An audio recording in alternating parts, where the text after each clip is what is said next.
Hello guys, and welcome back to another episode of Living in Sync with our natural rhythm. Today we are going to talk about November and as well the start of the winter and what that means for us. I hope you guys had a really nice month in October, and if you're new to this, then I would say welcome. So let's start for today. We begin with winter. So when we look at winter, basically the winter is actually the night of the year where of course there's the least amount of sunlight and the least amount of chances to be growing as something in nature or as a human being, because we also need of course sunlight to be growing. So the earth can look asleep and it can be seen as a little dead. If you look outside as well, the leaves are falling and everything is starting to lose its colors a bit. And forces of innovation and purification are actually at work in an autonomous way. And basically the power of winter is full of paradoxes. There's new life shrouded in death, and there is rapid growth shrouded in tranquility. Basically it's the ice queen with a warm heart, I would say, because the power of new life begins to pulse, actually in an apparently rotting seed. But outwardly there is peace, inwardly there is growth. So it might not look like nature is developing itself, but actually it's just internally grown and not so much externally anymore, just as what we are starting to do more and more as we come closer to the winter. So to make a comparison between humans and nature, when the body moves a little slower, the mind is purified and thoughts turn from the earthly to the spiritual. So that basically might mean that we tend to think a bit more about our growing process, and we go back to the why and go to the core of ourselves instead of putting it out there into the world. And with nature, the seeds that have fallen into the earth in autumn become slowly purified and in their rest, and that energy that will later be needed for growth builds basically up again into the earth. So it also starts to process its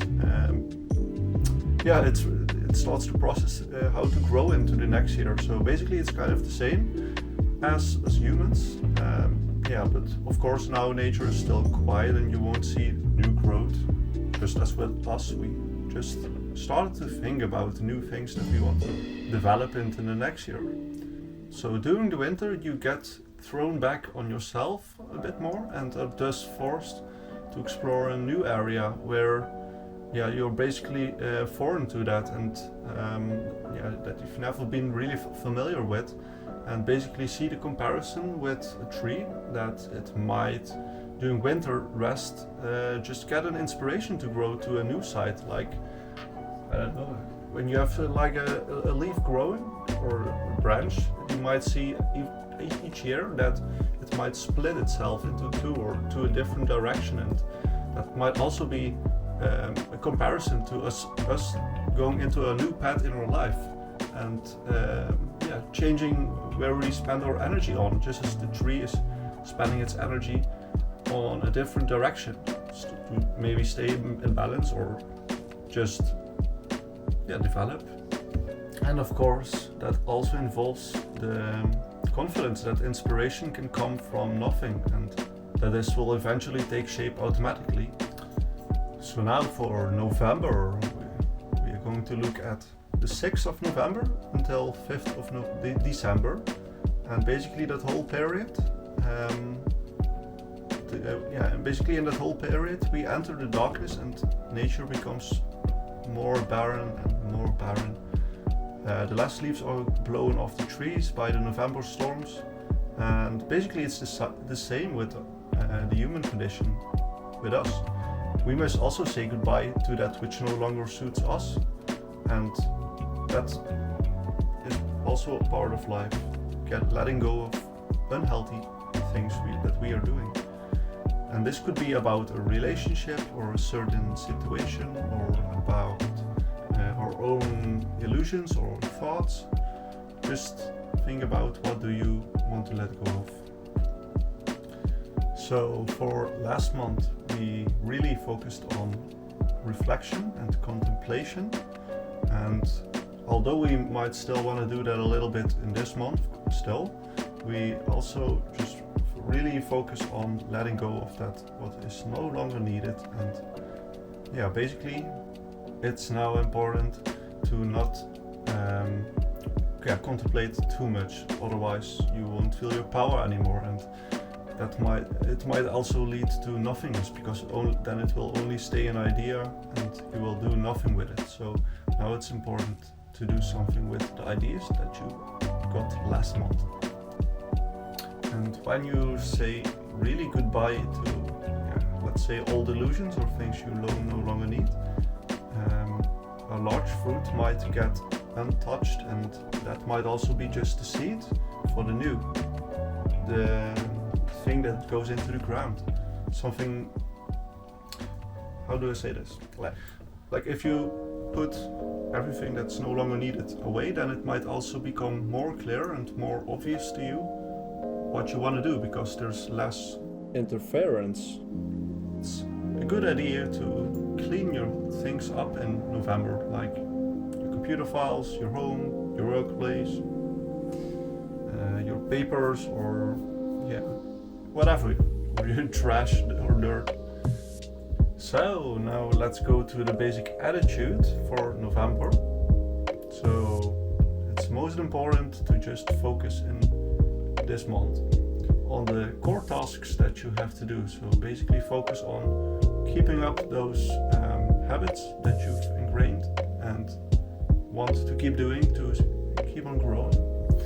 And you basically do that on the talents and the qualities that are most unique to you, so that are truly and uniquely, specifically yours, so that you become really visible and shiny, and that you become your unique kind of plant or seed. So some things to think about is, what do you see as your primary process? Who mainly reaps the benefits of this, and do you also want to do it that way? And what do you consider your most important talent and qualities? Think about that as well.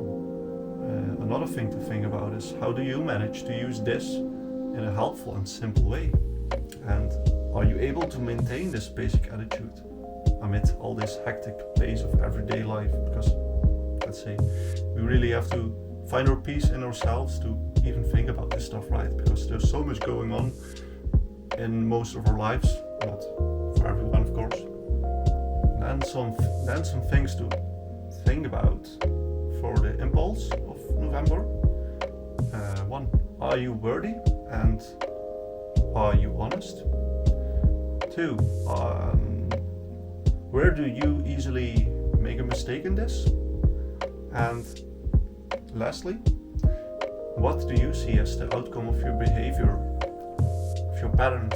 Where does it lead to? Now for the forms and actions. Stay focused on fighting the battle to gain peace within, so that you can make conclusions about yourself and find out what you want to do, and keep focus on the path that you are wanting to grow on. And can you distinguish where struggle is needed and where you need to retreat from the struggle?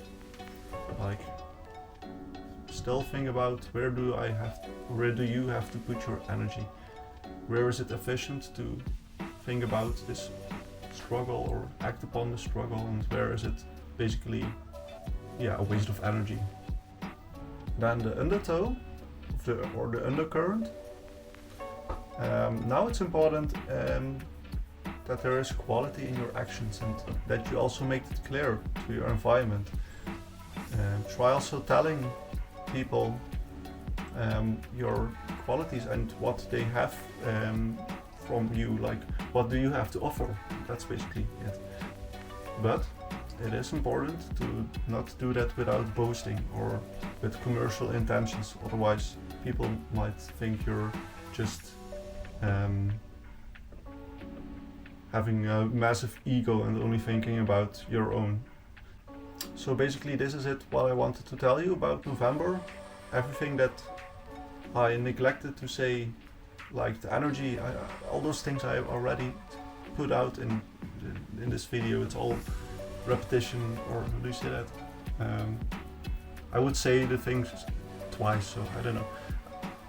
I don't want to make this video any longer than is needed, so I would say have a really nice month in November. I will see you guys hopefully in the next month, in December, and yeah, I don't know. Feel free to subscribe to this channel. It would really help this channel out and the spread of this information. And yeah, I would say have a nice day, and bye bye guys.